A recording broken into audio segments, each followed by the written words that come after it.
Now, in what's being seen as an historic agreement, Israel and the United Arab Emirates have reached a deal to normalise relations.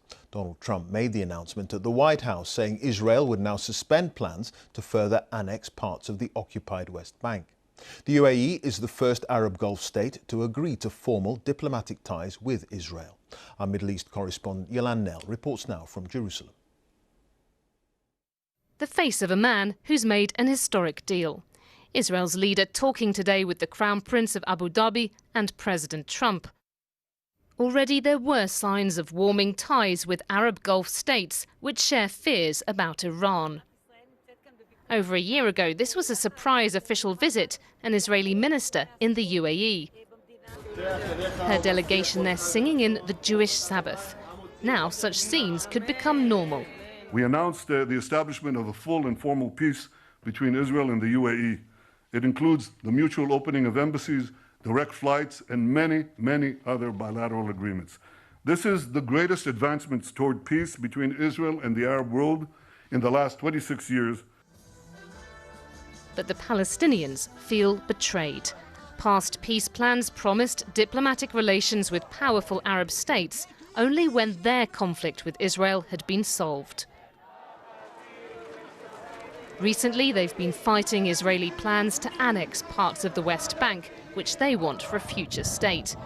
Tonight, the UAE justified what it called its bold step, saying Israel had now agreed not to take action. Meanwhile, the White House congratulated itself.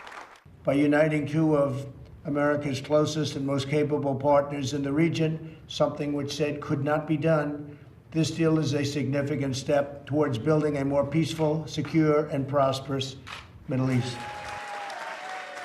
For Mr. Trump, with presidential elections looming, and his friend Benjamin Netanyahu, this is a major foreign policy achievement. In a measure of its great popularity with Israelis, tonight the Tel Aviv municipality was lit up with the Emirati flag. Yolande Knell, BBC News, Jerusalem. Jon Sopel is at the White House. John, just sum up how significant this deal is. Well, Clive, let's talk about what this is and what this isn't. This isn't a comprehensive Middle East peace deal or anywhere close to that. And for the Palestinian leadership, I'm sure it leaves them feeling marginalised and left on the sidelines by not having been part of these talks. Again, what this is, though, is a hugely significant breakthrough, as Yolande was explaining there, because what you have now is cooperation between the two economic powerhouses in the region. And yes, this is about politics and diplomacy, and very importantly, when it comes to Iran, which America wants to see isolated because of its, what they say is its destabilizing effect in the region. But this is also about economics, the ability to cooperate on technology, and that will bring a big change to the region.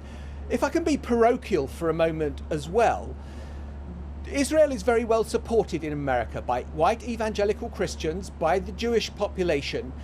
Anything that helps Israel feel more secure is going to be supported.